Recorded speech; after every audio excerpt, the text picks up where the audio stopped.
ഈ ബ്ലാക്ക് മാജിക്കിനെ എതിർക്കാൻ reiki healing കൊണ്ട് സാധിക്കുമോ? സാധിക്കും. അതെങ്ങനെയാണ് ബ്ലാക്ക് മാജിക് അല്ലെങ്കിൽ ഈ സോൾ എനർജി ഇത് വിട്ടുപോയി കഴിഞ്ഞാൽ ഇവർക്ക് അറിയാൻ പറ്റും? തീർച്ചയായും അവരുടെ പെരുമാറ്റത്തിൽ തന്നെ മാറ്റം ഉണ്ടാവുമല്ലോ. ഞാനൊരു കുട്ടിയെ വശീകരിച്ച് വെച്ചിട്ടുണ്ട്, ആ കുട്ടി എൻ്റെ കൂടെ തന്നെ നിൽക്കുമെന്ന് ചോദിച്ചു. അപ്പം ഞാൻ പറഞ്ഞു, നിങ്ങൾ എന്തിനാ കുട്ടിയെ വശീകരിച്ച് വെക്കേണ്ട കാര്യം എന്താ എന്ന് ചോദിച്ചു. ആ വ്യക്തിക്കും തിരിച്ച് ഇതേപോലെ അടിച്ച് നിലംപരിശായിട്ട് കിടക്കണം, അതായത് ഇടുപ്പിന് താഴെ തളർന്ന് കിടക്കണം, തളർത്തി കിടത്തണം എന്നാണ് പറയുന്നത്. അതുകൊണ്ട് സാധിക്കുമോ എന്ന് ചോദിച്ചു. ഞാൻ ചെയ്തു കൊടുക്കില്ല എന്ന്. ഞാൻ വിളിക്കുന്ന എൻ്റെ ഭഗവാൻ ആണ് ബാക്കിയുള്ള കാര്യങ്ങൾ ചെയ്തു കൊടുക്കണമെന്ന് വിശ്വസിക്കാനാണ് എനിക്ക്. പക്ഷേ ഈ ടൂളുകളൊക്കെ എൻ്റെ കയ്യിലുണ്ട് എന്നുള്ളത് എൻ്റെ ഗിഫ്റ്റായിട്ട് കരുതാണ്.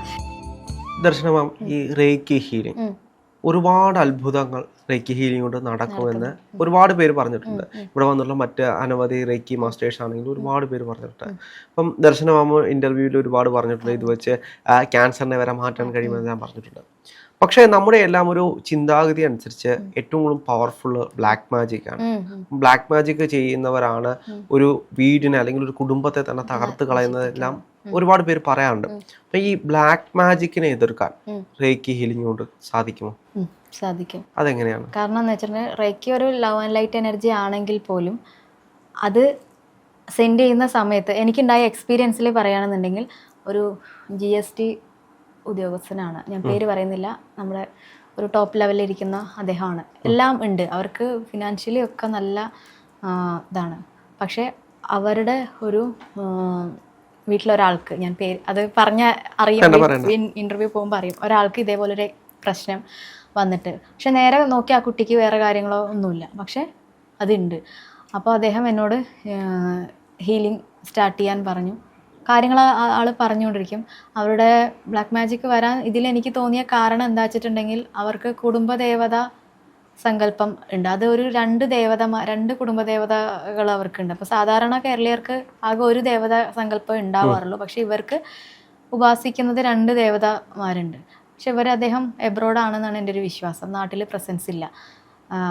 അപ്പോൾ ആ സമയത്ത് അത് ഇപ്പോഴത്തെ ജനറേഷനെയാണ് മെയിനായിട്ട് ബാധിക്കുക. കാരണം അവരെ വണങ്ങിയിട്ടില്ല എന്നുണ്ടെങ്കിൽ ഞാൻ പറഞ്ഞല്ലോ, ഈ ബ്ലാക്ക് മാജിക് അല്ലെങ്കിൽ മറ്റു കാര്യങ്ങളൊന്നും വിളിക്കേണ്ട കാര്യമില്ല. അത് അയച്ചിട്ടുണ്ടെങ്കിൽ തന്നെ നമുക്കത് അനുഭവിക്കണം എന്നുണ്ടെങ്കിൽ അനുഭവിച്ചേ പറ്റുള്ളൂ. അപ്പോൾ ആ സമയത്ത് ആ കുട്ടീനെ ഞാൻ ഹീൽ ചെയ്ത് കൊടുക്കുന്നുണ്ട്. അപ്പോൾ ഉണ്ടായ ഒരുപാട് എക്സ്പീരിയൻസ് ഉണ്ട്. ചിലതൊന്നും നമുക്കിവിടെ ഓപ്പണായിട്ട് പറയാൻ പറ്റാത്ത കാര്യങ്ങളുണ്ട്. അവളിങ്ങനെ ഇടയ്ക്കിടയ്ക്ക് ജനലിങ്ങനെ തുറന്നു നോക്കിയിട്ട് അത് കൊളുത്ത് ഇട്ടിട്ടുണ്ടോ എന്ന് ആ കുട്ടി 3 തവണയൊക്കെ ചെക്ക് ചെയ്തിട്ട് അവൾ കിടക്കാറുള്ളൂ. കാരണം അവൾക്കൊരു ഫിയറാണ്. ഞാൻ കാർഡ് എടുത്ത് നോക്കിയപ്പോൾ എനിക്കത് ഇതെല്ലാം നോക്കുന്ന ഒരാളായതുകൊണ്ട് കാർഡ് എടുത്ത് നോക്കിയാലും നമുക്ക് ബ്ലാക്ക് മാജിക്കിൻ്റെ പ്രസൻസ് ഉണ്ടോ എന്ന് അറിയാൻ പറ്റും. ഉണ്ടെന്ന് കണ്ടു. ഞാൻ അങ്ങനെ അവർക്ക് ഇപ്പോൾ ഹീലിംഗ് കണ്ടിന്യൂ പോയിക്കൊണ്ടിരിക്കുന്നുണ്ട് ബ്ലാക്ക് മാജിക്. അപ്പോൾ അദ്ദേഹം എനിക്ക് അപ്ഡേഷൻ തരും. ഞാൻ ചിലപ്പോൾ അത് സ്റ്റോപ്പ് ചെയ്യാൻ പോയാലും ആൾക്കൊരു പേടിയാണ്, നിർത്തിക്കഴിഞ്ഞാൽ വീണ്ടും തുടങ്ങുമോ എന്ന് പറഞ്ഞിട്ട്. അപ്പം ഞാൻ പറയാറുണ്ട്, അത് ഒന്നാമത് റേക്കി എന്ന് പറഞ്ഞ ഒരു പെട്ടെന്ന് അങ്ങനെ ഈ ഒരു മേഖലയിൽ പെട്ടെന്ന് എത്തിക്കൊള്ളണമെന്നില്ല എനർജി. അതായത് ഇവരത്രയ്ക്കും ഡീപ്പ് വേർഷൻ ആണ് ഈ ബ്ലാക്ക് മാജിക് എന്ന് പറയുന്നത്. അപ്പം റേക്കി അങ്ങോട്ട് എത്താൻ കുറച്ച് ചിലപ്പോൾ ഒരു കാലതാമസം എത്തുമായിരിക്കും. പക്ഷെ ആ ഓപ്പോസിറ്റ് ഇരിക്കുന്ന ആൾക്ക് പെട്ടെന്ന് അത് ഹീലിംഗ് ആവാനുള്ള ടൈം ആയിട്ടുണ്ടെങ്കിൽ പെട്ടെന്ന് തന്നെ ഒരു 3-4 സിറ്റിങ്ങിലൊക്കെ ചിലപ്പോൾ തന്നെ അത് ഓക്കെ ആവാറുണ്ട്. അപ്പോൾ ഇപ്പോൾ ആ കുട്ടിക്ക് ഞാൻ ത്രൂ എനർജി സെൻഡ് ചെയ്ത് കൊണ്ടിരിക്കുകയാണ്. അവർ പറയും, ഇപ്പോൾ ഓരോ ദിവസം അവൾ നന്നായി ചിരിക്കുന്നുണ്ട്, ഞങ്ങളോട് നന്നായി വർത്താനം പറയുന്നുണ്ട്. ആ ഒരു അപ്ഡേഷൻ അവർ പറഞ്ഞുകൊണ്ടേയിരിക്കും. അവരപ്പോൾ അത് ഇപ്പോഴും കണ്ടിന്യൂ ചെയ്ത് ഇപ്പോൾ അടുത്ത് വന്ന ഒരു കേസാണ്, അത് തുടർന്ന് പോയിക്കൊണ്ടിരിക്കുന്നുണ്ട്. അപ്പം ഇത് എന്തുകൊണ്ടാണ് ഇപ്പം നമ്മൾ നോക്കിക്കഴിഞ്ഞാൽ ബ്ലാക്ക് മാജിക് ചെയ്യുന്ന ആളുകൾ ചിലപ്പം ആത്മാക്കളെയൊക്കെ ആയിരിക്കും അല്ലെങ്കിൽ സോളുകളെ ആയിരിക്കും ഇപ്പോൾ ഇഷ്ടത്തിന് മറ്റുള്ള കുടുംബങ്ങളിലേക്ക് അയക്കുന്നത്. അപ്പം ഈ സോളുകളെ നശിപ്പിക്കാൻ റേക്കി കൊണ്ട് ഒറ്റയ്ക്ക് സാധിക്കുമോ? അത് ലോ ആൻഡ് ലൈറ്റ് എനർജിയാണ് എങ്കിൽ പോലും ആ ഒരു പലപ്പോഴും നമുക്ക് കാണാൻ കഴിയുന്നത് ഇതിന് താന്ത്രികപരമായിട്ട് പോയി പൂജ, ആവാഹന മന്ത്രം, അങ്ങനെയാണ് ആളുകൾ പോകാറ്. റേക്കിയിലേക്ക് എന്തുകൊണ്ട് വരണം? റേക്കിയിലേക്ക് വരിക എന്ന് പറഞ്ഞാൽ ഇതന്നെ ഈ ലവ് ആൻഡ് ലൈറ്റ് എനർജി ആണെന്നുള്ള വേർഡ് തന്നെയാണ്. അത് പോകുമ്പോഴും അവിടെയും ചിലപ്പോൾ എന്തെങ്കിലുമൊക്കെ പ്രശ്നങ്ങൾ വരുന്നതിനേക്കാളും പതുക്കെ മാറുക. അപ്പോൾ ഹോമിയോ മരുന്ന് കഴിക്കുമ്പോൾ അത് ആരോഗ്യം അതായത് ഒറ്റയടിക്ക് മാറിയില്ലെങ്കിലും പതുക്കെ ആയിട്ട് അതിൻ്റെ മറ്റ് പ്രശ്നങ്ങൾ ഉണ്ടാവില്ല. അതായത് സൈഡ് എഫക്ട്സ് ഉണ്ടാവാതിരിക്കാൻ വേണ്ടി ഹോമിയോ എടുക്കുന്ന ആൾക്കാരുണ്ട്. അതേപോലെ തന്നെ നമുക്കും ഈ റേക്കി ഉപയോഗിക്കുന്ന സമയത്ത് പതുക്കെ ആണെങ്കിൽ പോലും ഇതൊന്ന് റൂട്ടിൽ നിന്ന് വരച്ചെടുത്ത് കളയുക എന്നുള്ളൊരു സംഭവം ആണ് മിക്കവാറും ആൾക്കാർ റേക്കിയിലേക്ക് ഇതിൽ വരാനുള്ള കാരണം. എല്ലാവർക്കും ഇപ്പം ഇത് അറിയാൻ പറ്റും ഈ ഒരു എത്രത്തോളം ഇത് സാധ്യതയുണ്ട് എന്നുള്ളതൊക്കെ. അതായത് ഈ ബ്ലാക്ക് മാജിക് അല്ലെങ്കിൽ ഈ സോൾ എനർജി ഇത് വിട്ടുപോയി കഴിഞ്ഞാൽ ഇവർക്ക് അറിയാൻ പറ്റും. തീർച്ചയായും അവരുടെ പെരുമാറ്റത്തിൽ തന്നെ മാറ്റം ഉണ്ടാവുമല്ലോ. നമ്മുടെ വീടിന്റെ അടുത്തുള്ള ആൾക്ക് തന്നെ ചെയ്തു കൊടുത്തിട്ട് അവർക്കുണ്ടായ മാറ്റം, ഫിസിക്കലി അവർക്കുണ്ടായ മാറ്റം, ശരീരം നന്നാവുക എന്നൊക്കെ പറയുന്നത് കേട്ടിട്ടുണ്ട്. എന്ത് ചെയ്താലും ചടച്ചുകൊണ്ടിരിക്കുക, പിന്നെ ക്ഷീണം ഉണ്ടാവുക, ഇതൊക്കെ മാറി അവര് ഹാപ്പി ആയിട്ട് അത് കഴിക്കുന്നതൊക്കെ. ഞങ്ങൾ പാലക്കാടിൽ പറയും കഴിക്കുന്നതൊക്കെ ദേഹത്ത് പിടിക്കുക എന്ന് പറയുന്ന ഒരു കോൺസെപ്റ്റ്. അത് നമുക്ക് കണ്ടാൽ തന്നെ നമുക്കറിയാൻ പറ്റും ഈ ഒരു സംഭവത്തിലൂടെ അവർക്കത് എനർജൈസിങ് ആയിട്ടുണ്ട് എന്നുള്ളത്.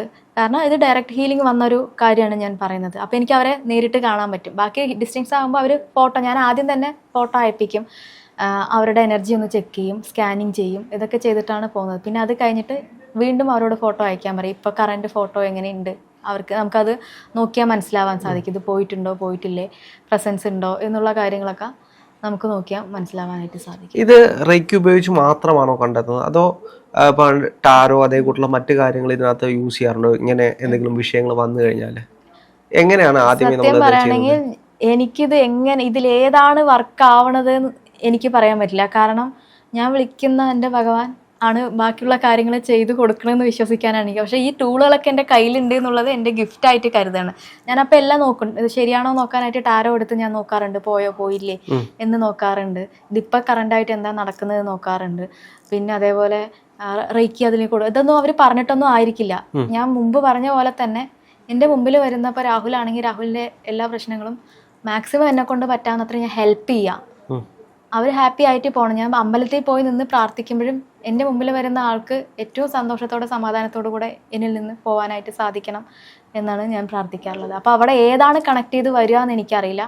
ഏതായാലും ഞാനതെടുത്ത് യൂസ് ചെയ്ത് അവർക്ക് ഹീലിംഗ് ആക്കി കൊടുക്കലാണ് എൻ്റെ കർത്തവ്യം.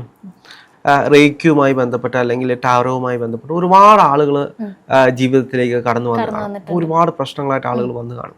അപ്പം എങ്ങനെയാണ് ഇവരെ എല്ലാം അല്ലെങ്കിൽ ഇവരുടെ പ്രശ്നങ്ങളെല്ലാം നേരിടുന്നത്? ഇതിലെന്തെങ്കിലും നമുക്ക് ഹാൻഡിൽ ചെയ്യാൻ പറ്റത്തില്ല, അല്ലെങ്കിൽ ഇത് എന്നെ കൊണ്ട് പറ്റത്തില്ല എന്ന് തോന്നിയ ഏതെങ്കിലും നിമിഷങ്ങൾ ഉണ്ടായിട്ടുണ്ടോ? അല്ലെങ്കിൽ ഭയപ്പെടുത്തുന്ന രീതിയിൽ? ഒരുപാടുണ്ട്. എക്സ്പീരിയൻസ് എന്ന് പറഞ്ഞാൽ ചില സംഭവങ്ങളൊന്നും എൻ്റെ കയ്യിൽ നിൽക്കില്ല എന്ന് ആദ്യം തന്നെ എനിക്ക് അറിയും.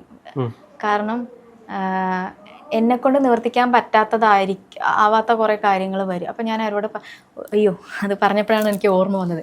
ഒരു പുള്ളി, സ്ഥലം എനിക്ക് എവിടെയാണെന്ന് അറിയില്ല, ആള് എനിക്ക് മെസ്സേജ് ഇടുകയാണ്, എനിക്കിങ്ങനെ നോക്കി എന്തെന്നൊന്നുമില്ല, ടാരോ വേണം റേക്കി ഇതൊന്നും അല്ല ആള് പറയണത്. ആള് വോയിസ് ഇട്ടപ്പോൾ തന്നെ എനിക്ക് കേട്ടപ്പോൾ തന്നെ എനിക്കതൊരു ബാഡ് എനർജി എനിക്ക് ഫീൽ ചെയ്തു. ഞാൻ പക്ഷെ എന്നാലും നമ്മുടെ അടുത്ത് വന്ന ഒരാളല്ലേ, ഞാൻ കേൾക്കാനിരുന്നു. കേട്ട് കഴിഞ്ഞതിന് ശേഷം പിന്നെ ആ പുള്ളി അതിന് ശേഷം അയക്കുന്ന റൈറ്റിംഗ് മെസ്സേജുകൾ ഞാൻ പറഞ്ഞു ഇനി വോയിസ് അയക്കണ്ട, എനിക്ക് റൈറ്റിംഗ് മെസ്സേജ് ഒന്ന് ഇട്ടാൽ മതി. അതിലിട്ടപ്പോഴും ആ പുള്ളി പറഞ്ഞത്, ഞാനൊരു കുട്ടിയെ വശീകരിച്ച് വെച്ചിട്ടുണ്ട്, ആ കുട്ടി എൻ്റെ കൂടെ തന്നെ നിൽക്കുമോ എന്ന് ചോദിച്ചു. അപ്പോൾ ഞാൻ പറഞ്ഞു നിങ്ങളെന്തിനാ ആ കുട്ടിയെ വശീകരിച്ച് വെക്കേണ്ട കാര്യം എന്താ എന്ന് ചോദിച്ചു. അപ്പോൾ പോവാതിരിക്കാൻ വേണ്ടിയിട്ടാണ്, എൻ്റെ സാഹചര്യം അങ്ങനെ ആയതുകൊണ്ട് ഞാൻ പിടിച്ചു നിർത്തിയാണ്, എന്നെ സ്നേഹിക്കാൻ ആരും ഇല്ലാത്തത് കൊണ്ട് പിടിച്ചു നിർത്തിയതാണ്, അങ്ങനെയൊക്കെ പറഞ്ഞു. അപ്പോൾ ഞാൻ പറഞ്ഞു നിങ്ങൾ സംസാരിച്ചപ്പോൾ തന്നെ എനിക്ക് മനസ്സിലായി എന്തൊക്കെയോ ശരികേടുണ്ട്, അതുകൊണ്ടാണ് ഞാൻ പറഞ്ഞത് എനിക്ക് വേണ്ട, നിങ്ങൾ പൈസ അയച്ചു തന്നാൽ ആ പൈസ ഞാൻ തിരിച്ചു തന്നേക്കാം, എനിക്ക് ഏൽക്കാൻ പറ്റില്ല. പക്ഷെ ആൾ ലാസ്റ്റ് പറഞ്ഞു വേണ്ട എന്തെങ്കിലും ചെയ്തു തരൂ എന്ന് പറഞ്ഞ് ഞാൻ ലാസ്റ്റ് ടാരോ എടുത്ത് നോക്കി കൊടുത്തു. അത് നോക്കിയിട്ടും പുള്ളിക്ക് ഈ ഒരു ലെവലല്ല വേണ്ടത്, ആൾക്ക് ഹൈ ലെവൽ, അതായത് മന്ത്രികക്കള ആ ഒരു ലെവലൊക്കെയാണ് വേണ്ടി വരിക. പക്ഷെ എന്നെ കൊണ്ടൊന്നും ആ സാധനങ്ങളൊന്നും ഞാൻ ചെയ്യൂല. നീതിക്ക് നിരക്കാത്ത കാര്യങ്ങൾ പറഞ്ഞു വരികയാണെങ്കിൽ ഞാൻ ഒരിക്കലും അത് ഏൽക്കില്ല, വേണ്ട എന്ന് തന്നെ ഞാൻ പറയും. കാരണം ആ ഒരു കാര്യത്തിലേക്ക്, കാരണം അതിൻ്റെ കർമ്മ കൂടെ ഞാൻ ഏൽക്കേണ്ടി വരും, അത് വേണ്ട. അവർ പറയും ഒരുപാട് പൈസ തരാം, ഇപ്പോഴും കുറച്ച് മുമ്പും കൂടെ വന്നു. ഈ റേക്ക് ചെയ്ത് ആളുകളുടെ പ്രശ്നങ്ങൾ മാറ്റിയാലും അവരുടെ കർമ്മദോഷം നമുക്ക് വരാനുള്ള സാധ്യത ഇല്ല, ഒരിക്കലും ഇല്ല. അതിന് നമ്മൾ പ്രൊട്ടക്ഷനും ഷീൽഡും കാര്യങ്ങളും ഒക്കെ എടുത്തിട്ടല്ലേ നമ്മൾ ചെയ്യണത്. അതല്ല, ഇത് നീതിക്ക് യുക്തമല്ലാത്ത കാര്യങ്ങൾ ചെയ്താൽ അത് ഞാനാണെങ്കിലും അതിപ്പോൾ റേക്കി ആണെങ്കിൽ പോലും റേക്കി അങ്ങനെ കൊടുക്കാൻ പറ്റില്ല, പോവില്ല, റേക്കി വർക്കാവില്ല. ഇപ്പോൾ രാഹുലിനെ എനിക്ക് ദോഷിച്ചിട്ട് രാഹുലിന് എന്തെങ്കിലും കാര്യം ചെയ്യണം എന്ന് വെക്കുക, രാഹുലിനെ അടിച്ച് വീഴ്ത്തണം, എന്നിട്ട് ഞാൻ ഇവിടെ നിന്ന് റേക്കി എനർജി കൊടുക്കുകയാണ്. ഞാൻ അത് റേക്കിയോട് പറയണത്, റേക്കി പോയിട്ട് രാഹുലിന് എന്നെ കാര്യങ്ങൾ ചെയ്യൂ, റേക്കി ചെയ്യില്ല. അതാണ് റേക്കിക്കൊരു നീതിയും സത്യവുമുണ്ട്, അത് വിട്ട് പെരുമാറില്ല. അപ്പോൾ ഇങ്ങനത്തെ കാര്യങ്ങൾ ആവശ്യപ്പെട്ട് വരികയാണ്. ഒരമ്മൂമ്മയുടെ പൈസ കുറേ പറ്റിച്ചിട്ട് പോയി. അതായത് അമ്മൂമ്മയ്ക്ക് എല്ലാ സൗകര്യങ്ങളും ഉണ്ട്. വീട്ടിൽ മക്കള് എബ്രോഡാണ്, വീട്ടിൽ ഒറ്റയ്ക്ക് താമസിക്കാണ്. അപ്പോൾ പുറത്തെ ആൾക്കാർക്ക് അറിയാം ഈ അമ്മൂമ്മയുടെ കയ്യിൽ നിറയെ പൈസ ഉണ്ട്. അപ്പോൾ സങ്കടവും സാക്ഷിയൊക്കെ വന്ന് അമ്മൂമ്മയുടെ കയ്യിൽ നിന്ന് പൈസയൊക്കെ അടിച്ചു മാറ്റുക. പറയുകയാണെങ്കിൽ ഒരു 10-15 ലക്ഷം എബോ ഉണ്ട് പൈസ, ചില്ലറ പെട്ട പൈസയില്ല. അമ്മൂമ്മയ്ക്ക് കുറച്ച് സ്നേഹം മാത്രം മതിയായിരുന്നു, നമ്മുടെ പേരക്കുട്ടികളെ പോലെ സ്നേഹിക്കാൻ വേണ്ടിയിട്ട്. ആരായാലും വീണ് പോകും. ഈ പൈസ മാത്രം കിട്ടി അതിൻ്റെ മേലെ കിടന്നുറങ്ങാൻ പറ്റാത്തത് കൊണ്ട് അമ്മൂമ്മ ആ ആളെ വിശ്വസിച്ചു, പൈസ കുറേ കൊടുത്തു. പിന്നെയാണ് അത് ചീറ്റിംഗ് ആണെന്ന് മനസ്സിലായത്. അപ്പം എന്നോട് പറഞ്ഞു ഇതിൽ എന്തെങ്കിലും ചെയ്യാൻ പറ്റുമോ? അപ്പം ഞാൻ പറഞ്ഞു നമ്മൾ കൊടുത്ത കടം തിരിച്ച് കിട്ടാൻ വേണ്ടിയിട്ട് നമ്മൾ റേക്കി എനർജി കൊടുക്കാറുണ്ട്, നമ്മൾ വെൽത്ത് മാസ്റ്ററിയിൽ പഠിച്ച കുറച്ച് കാര്യങ്ങളുണ്ട്. അപ്പോൾ ആ കാര്യങ്ങളൊക്കെ ഞാൻ അപ്ലൈ ചെയ്തിട്ട് നമുക്ക് നോക്കാം എന്ന് പറഞ്ഞു. പക്ഷെ ആ അമ്മയുടെ ആവശ്യം അതല്ല. ഞാൻ വീണു, എന്നെ അവൻ വീഴ്ത്തി, അതേപോലെ അവനും എൻ്റെ ഇരട്ടി വീണ് അടിച്ച് കിടക്കണം എന്നാണ് പറഞ്ഞത്. പറ്റില്ല അമ്മമ്മ എന്ന് പറഞ്ഞു. ആ അമ്മമ്മ പറഞ്ഞു ആ എമൗണ്ടിൻ്റെ ഒരു പെർസെൻറ്റേജ് എനിക്ക് തരാം, ചെയ്തു തരുമോ എന്ന് ചോദിച്ചു. ചെയ്യില്ല എന്ന് പറഞ്ഞു. ആ പൈസ വേണമെങ്കിൽ തരാം, എനിക്ക് ആ പൈസയിൽ ഒരു രൂപ പോലെ എനിക്ക് തരണ്ട, അത് അമ്മമ്മയ്ക്കുള്ളത്. കാരണം അമ്മമ്മയുടെ മക്കൾ കഷ്ടപ്പെട്ട് അധ്വാനിച്ചുണ്ടാക്കിയ എമൗണ്ടാണ്. അത് എനിക്ക് എത്ര തരാമെന്ന് പറഞ്ഞാലും ഞാനത് വാങ്ങിച്ചെടുത്താൽ അതെൻ്റെ കയ്യിൽ നിൽക്കില്ല, അത് വേറൊരു വഴിക്ക് ചിലവായി പോകും, അല്ലാണ്ട് അതെനിക്ക് അനുഭവിക്കാൻ പറ്റില്ല. പക്ഷേ അമ്മമ്മയുടെ ആവശ്യം വേറെ ആയിരുന്നു. ആ വ്യക്തിക്കും തിരിച്ച് ഇതേപോലെ അടിച്ച് നിലംപരിശായിട്ട് കിടക്കണം, അതായത് ഇടുപ്പിന് താഴെ തളർന്ന് കിടക്കണം, തളർത്തി കിടത്തണം എന്നാണ് പറയുന്നത്. അതുകൊണ്ട് സാധിക്കുമോ എന്ന് ചോദിച്ചു. ഞാൻ ചെയ്തു കൊടുക്കില്ല എന്ന് പറഞ്ഞു. ഇങ്ങനെയുള്ള കാര്യങ്ങളൊന്നും ചെയ്യില്ല. അത് റേക്കിക്ക് അങ്ങനെ പറ്റില്ല. ഞാൻ ചെയ്യണം പറഞ്ഞാൽ പോലും റേക്കിക്ക് പറ്റില്ല. അഥവാ ചെയ്താൽ ഞാനായിരിക്കും ചിലപ്പോൾ തളർന്ന് കിടക്കുന്നുണ്ടാവുക. അത് ഞാൻ ചെയ്യില്ല. ഈ റേക്കി പഠിച്ചുകൊണ്ട് ജീവിതം ധന്യമായി, അല്ലെങ്കിൽ ഇതിന് വേണ്ടിയിട്ടായിരുന്നു ഞാൻ റേക്കി പഠിച്ചതെന്ന് തോന്നിയ ഏതെങ്കിലും ഒരുപാട്, ഒന്നൊന്നുമല്ല, ഒരുപാട് സന്ദർഭങ്ങളുണ്ട്. ഞാൻ പറഞ്ഞല്ലോ, ഇപ്പോൾ നവംബർ വന്നു കഴിഞ്ഞാൽ ഞാൻ റേക്കി 1 ഇയർ കഴിയാണ്. നവംബർ 12-നാണ് എനിക്ക് ഫസ്റ്റ് അറ്റോൺമെന്റ് കിട്ടുന്നത്. ഈ കഴിഞ്ഞ വർഷമൊക്കെ ഈ ഒരു സമയത്തൊക്കെ ഞാൻ എൻ്റെ കാലിൽ തിളച്ച വെള്ളം വീണാൽ എങ്ങനെ ഇരിക്കും, തലയിൽ തീയും കൂടെ കൊളുത്തി വെച്ചാൽ എങ്ങനെ ഇരിക്കും, ആ ഒരു അവസ്ഥ അത് വാക്കുകൾ കൊണ്ട് ഇങ്ങനെ പറയാൻ കിട്ടുള്ളൂ. എക്സ്പീരിയൻസ് മനസ്സിലായിട്ടുണ്ടാകുന്ന വിചാരിക്കും. അങ്ങനെ ഓടുന്ന ആളാണ് ഞാൻ. ഫിനാൻഷ്യലി, ഫിസിക്കലി, മെൻ്റലി ടോട്ടലി തളർന്ന് ഓടുന്ന ആൾ. എവിടെ സമാധാനം കിട്ടും എന്നുള്ള ഇതിൽ. കാരണം ഇതിൽ കൂടെ ഒക്കെ എന്നെ നടത്തിക്കൊണ്ടുപോകണം. ഈ എക്സ്പീരിയൻസ് ഒക്കെ എനിക്ക് കിട്ടിക്കഴിഞ്ഞാലേ എൻ്റെ മുമ്പിൽ വരുന്ന ആൾക്കാരെ എനിക്ക് ഹീലിംഗ് ആക്കാൻ പറ്റുള്ളൂ. അങ്ങനെയാണ് ഇതേപോലെ ഒരു ഭജനകാലത്ത് ഞാൻ ഗുരുവായൂരപ്പൻ്റെ അടുത്ത് പോയി കഴിഞ്ഞ് ഭജന കഴിഞ്ഞ് തിരിച്ച്, അതായത് എനിക്ക് കറക്റ്റ് ഡേറ്റ് ഓർമ്മയുണ്ട്, ഒക്ടോബർ 30-31 കാലഘട്ടത്തിലൊക്കെ ഞാൻ ഭജന ഇരിക്കുകയാണ്. അത് കഴിഞ്ഞ് അവിടുത്തെ കുറേ പ്രൊസീജിയേഴ്സ് ഒക്കെ ഉണ്ട്. അത് കഴിഞ്ഞ് ഞാൻ പുറത്തിറങ്ങുമ്പോഴേക്കാണ് എനിക്ക് റേക്കി എന്നെ വന്ന് വിളിക്കുന്നതും. പിന്നെ എനിക്ക് അങ്ങോട്ട് തിരിഞ്ഞു നോക്കേണ്ടി വന്നിട്ടില്ല. എൻ്റെ ലൈഫ് തന്നെ എന്തിനൊക്കെ വേണ്ടിയിട്ടാണോ ഞാൻ വിഷമിച്ച് കൊണ്ടിരുന്നത്, ആ കാര്യങ്ങളൊക്കെ ഹീലിംഗ് ആയിട്ടുണ്ട്. പിന്നെ കുറേ എന്നെ ലെസൺ പഠിപ്പിക്കാൻ വേണ്ടി കുറേ ട്രിഗേഴ്സ് വരുന്നുണ്ട്. അത് സ്പിരിച്വൽ ജേണിയിലുള്ള എല്ലാവർക്കും ഒഴിവാക്കാൻ പറ്റാത്ത കാര്യങ്ങളാണ്. അത് അനുഭവിച്ചേ പറ്റുള്ളൂ. കാരണം നമ്മൾ എക്സ്പീരിയൻസ്ഡ് ആവണം, ലെസൺ പഠിക്കണം, മറ്റുള്ളവരെ പഠിപ്പിച്ചു കൊടുക്കണം എന്നുള്ളതുകൊണ്ട്.